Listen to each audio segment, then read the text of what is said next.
Sir मैं दूसरे question पे आता हूँ, ये जानना चाहता हूँ कि जो अभी सीआरपीसी आईपीसी में बदल करके नया लॉ बनाया गया, बीएनएसएस जो आया, उसका कोर्ट्स पर क्या इम्पैक्ट पड़ा और आम आदमियों पे क्या असर पड़ा है उसके? कोई असर नहीं, क्योंकि अंग्रेजों का बनाया हुआ कानून था, इंडियन पेनल कोड और आईपीसी सीआरपीसी दोनों, जिसको गवर्नमेंट ने चेंज किया।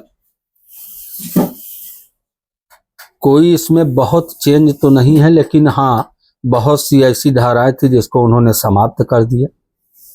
अब चूंकि नया कानून बना है तो उसको बीएनएस का नाम दे दिया गया है, बस अंतर इतना है। तो सर वही हम जानना चाहते हैं कि जैसे आपने कहा कि अंग्रेजों का बनाया कानून है, तो क्या उसको फर्दर ट्रांसलेट कर दिया गया है या उसमें कुछ घटाया बढ़ाया गया है, क्या बदलाव हुए? बहुत सी चीजें खत्म की गई हैं, बहुत सी चीजें चेंज की गई हैं वही चीजें जो इंडियन कॉन्स्टिट्यूशन के हिसाब से उपयुक्त थी, उनको उन्होंने ग्राह्य कर लिया, ले लिया।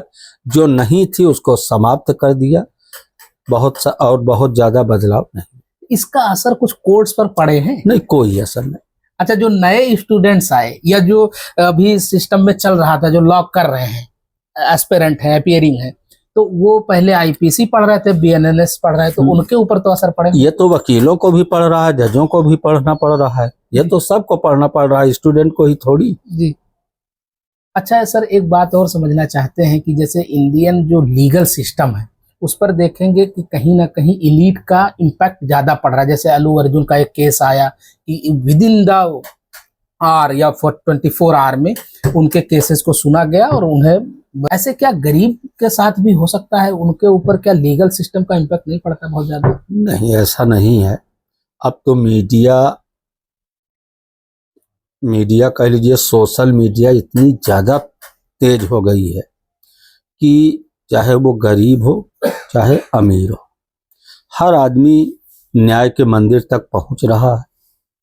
भाई अगर क्रिमिनल ऑफेंसेज हैं तो सरकार का मुकदमा हो जाता है, सरकार वहन करती है। अगर बहुत पुअर मैन है तो सिविल के मुकदमे उसको लड़ना नहीं है। तो ऐसा कुछ नहीं है, हर सामान्य से सामान्य आदमी कोर्ट की शरण तक पहुंच रहा है। सर क्या वकीलों की फीस पहले के कंपैरिजन में आज बढ़ी है? भाई आदमी का वेतन बढ़ा है, आपकी इनकम बढ़ी है, महंगाई बढ़ी है, तो वकील की फीस क्यों नहीं बढ़ेगी? हम भी तो एक प्राणी हैं। तो जो चीजें जिस अनुपात में बढ़ी है उसी अनुपात में वकील का भी फीस बढ़ा। तो इसी फीस के बढ़ने की वजह से तो गरीबों पर इम्पैक्ट पड़ सकता है। भाई गरीब का नहीं बढ़ा, गरीब का भी तो इनकम ग्रोथ बढ़ चुका है। इसको आप गरीब मान रहे हैं? भाई जो गरीब है उसको सरकार सहायता नहीं कर रही है, राशन दे रही है, घर दे रही है, सारी चीजें, उस बिजली फ्री दे रहे, सारी चीजें माफ कर रही है, तो वो नहीं ग्रोथ कर रहा है। सर इसमें एक बात कहा जाता है कि अभी के टाइम पीरियड में क्रोनी कैपिटलिज्म बढ़ा है, यानी कि जो इंपीरियलिज्म है, जो पैसे का एक्युमुलेशन इकट्ठा होता है, तो इलीट के पास बहुत ज्यादा हो गया और जो गैप बहुत ज्यादा क्रिएट हो गया है। ये कब नहीं, आप क्या ये कब नहीं था? कब नहीं था? अंबानी हमारे हिंदुस्तान में नहीं थे, टाटा नहीं थे, ये आज पैदा हुए हैं क्या? हर विकसित देश में बिना कैपिटलिस्ट के आपका देश विकसित राष्ट्र हो ही नहीं सकता है। ये बहुत छोटी सोच है। जिस राष्ट्र में जितने पूंजीपति होंगे वो राष्ट्र उतना ही विकसित होगा। इसका जीता जागता उदाहरण आपका अमेरिका है, चाइना है। तो अगर कैपिटलिस्ट नहीं होंगे देश की अर्थव्यवस्था कैसे चलेगी किसी भी राष्ट्र की? चुनावी मुद्दा एक अलग मुद्दा होता है, जनता को भ्रमित करने के लिए। हम तो चाहेंगे मेरे देश का हर आदमी पूंजीपति हो जाए। वही एक क्वेश्चन इमर्ज होके आता है सर कि जो कैपिटलिज्म है वो कुछ ही लोगों में सिमट के रह गई। ये हमेशा रहा यार।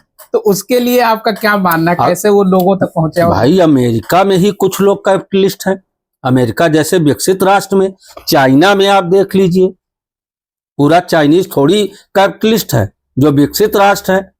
ये तो कुछ लोग ही रहेंगे ना भाई। लेकिन सर चाइना तो खुद को सोशलिस्ट बोलता है लेकिन है कैपिटलिस्ट ना। सही बोल रहे बोलता जरूर है लेकिन है तो कैपिटलिस्ट। भारतवर्ष का हर नागरिक आईएएस थोड़ी हो जाएगा, सही।